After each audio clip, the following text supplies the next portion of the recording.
welcome right back. This is still Dawn on VOS TV, and we are checking out the top stories that made it to the front pages of the Nigerian newspapers this morning. My name is Osasoge Ibia, and of course, Mary Jane is still in the studios. The first headline, the major headline on the front page of the Vanguard newspaper this morning says, lockdown in Southeast as IPOB cancels sit at home. Wow. Yes, and the writers to that says, roads deserted, business centers shut in Aba. Nsukka remains ghost town. Enugu roads remain deserted, markets empty. Onitsha, Nnewi still locked down. IPOB leaders should properly address Igbo. And basically, I think some people are still so, should I say, partisan, to the point that even when they sit at home, as we called off, they still feel the need to sit at home. To sit at home. Yes. So without going about their daily lives. Yes. So I wonder how they were able to keep this up. Really, I wonder how, because people have to go to work. So if you actually sit at home without going out, saying that until Nnamdi Kanu is being released, I wonder how they actually, because during the COVID-19, when everybody was inside the house, we felt it. How are Igbo people doing this? See, all I can say is Nigerians can be determined. Nigerians are very determined people. If they make up their mind. Yes, giving the right motivation. And it also means there's hope for the country, because it just means that what we have to do is to sit down and be determined for the right cause, and things will definitely get better. You heard that, for the right cause. Don't be causing chaos in one part of the country and think you're doing the right cause. Anyway, checking out other stories. This one, I think, also reflected on the front page of the Nigerian Tribune. It says CJN summons 6 state CJs over insurance of conflicting others.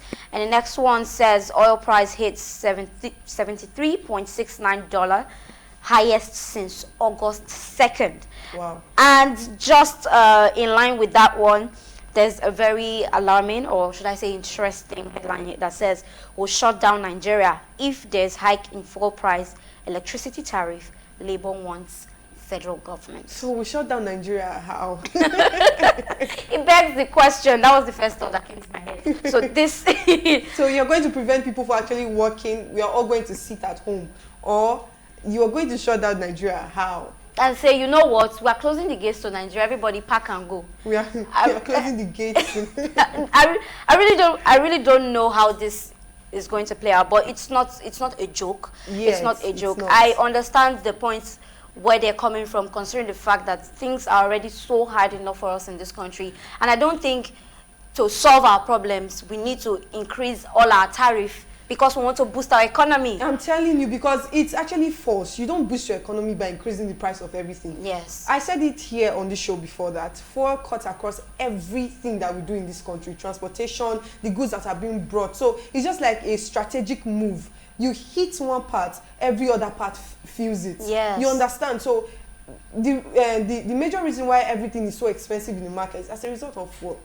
One of the major reasons is that as a result of fuel. Just imagine that tomatoes that are being brought from the north. You don't expect the driver to pay like ×3 of what he normally pays for fuel and brings the product and then sells it the same amount. No. Then if the market seller feels it, the customer has to feel it too. Of course. So in the long run, everybody is feeling this thing. And then you want to increase the price of fuel again. Well, they actually said if there is hike in so basically they're saying that the federal government should not take what they're saying for granted. We have had enough. Like, what do they want to do for us, or do to us rather? Our salaries are not increasing. It's not like, okay, increase our salaries, so therefore we increase the price in the market. This thing, they are not even proportionate to each other. No.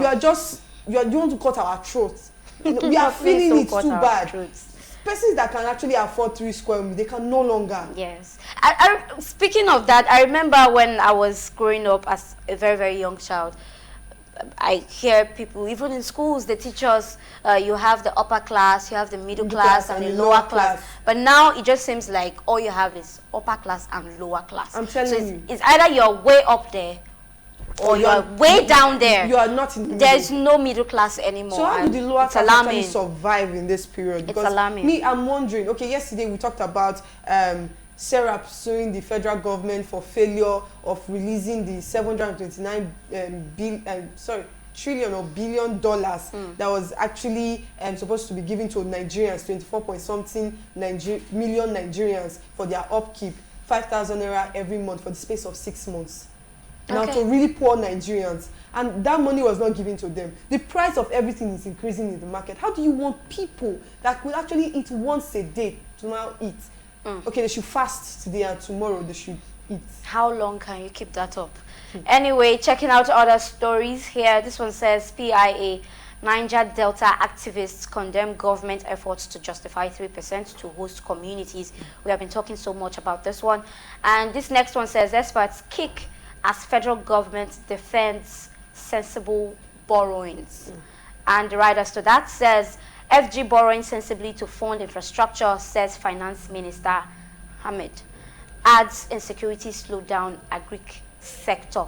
So basically, there is kicks as federal government defends sensible borrowing. Yes, so there is a justification for continuous borrowing. So it's interesting to know that as of March 2021, I think our total public debt was about 33.1 trillion naira, and it is perceived that another 5.6 trillion naira might be added to that before this year runs out. And still talking on Serap suing the federal government, let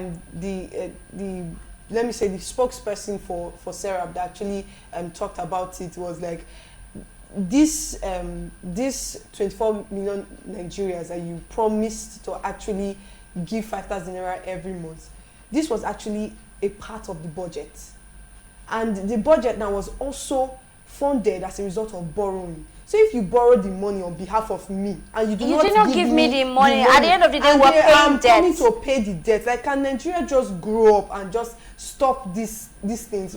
We keep on paying generational debt. You borrow on behalf of us when you know that you might not be here to pay the debt. Then you go. When you are done with your tenure, you leave. And then we are here to pay the debt. We keep on paying the prices. Please read on. My colleague right here is getting emotional.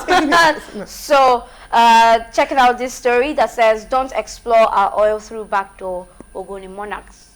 One NPDC. No, we are used to backdoors in this country. Yeah, so the stakeholders are saying that if you want to, extract our oil or mine our oil or do whatever you want to do with our oil, come to us directly.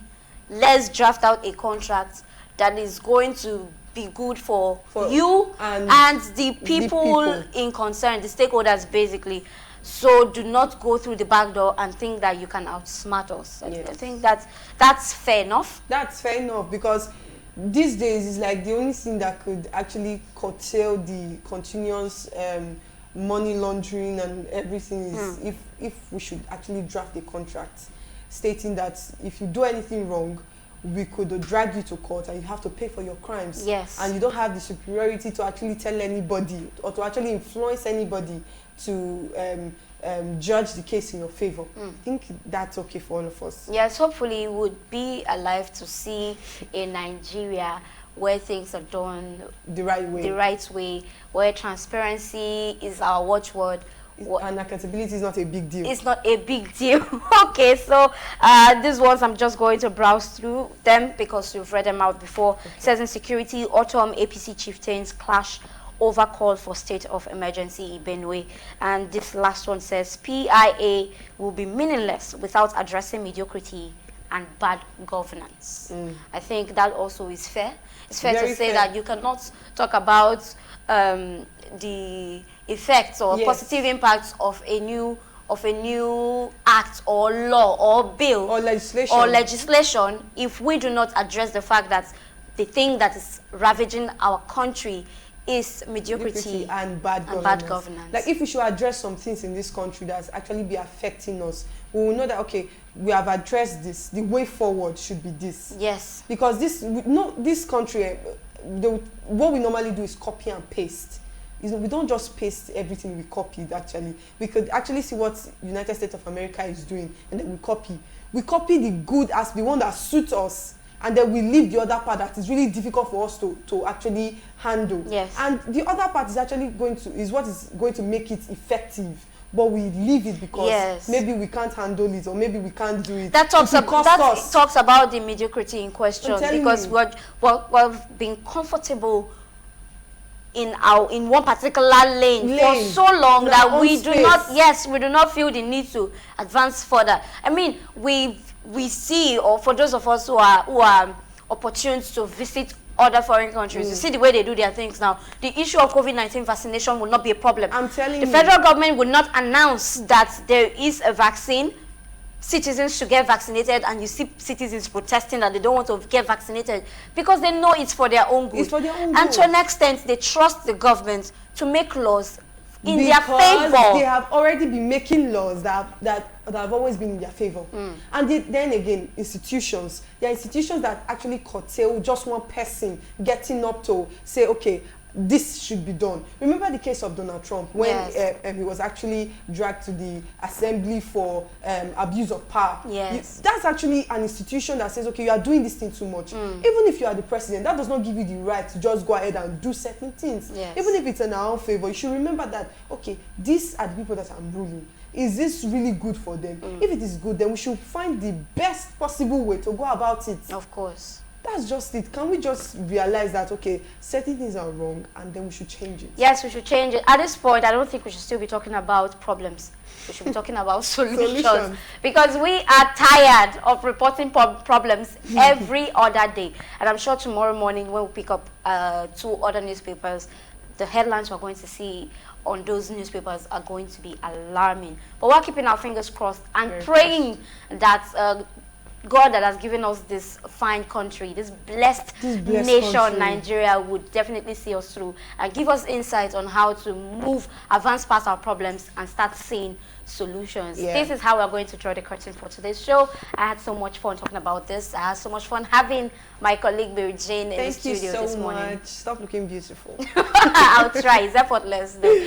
Anyway, if you have not subscribed to our YouTube channel yet, do so right now at VOS TV News, and do well to follow us across our social media platforms at VOS TV Nigeria on Instagram and Facebook. Until tomorrow, have a lovely rest of the day and just stay safe.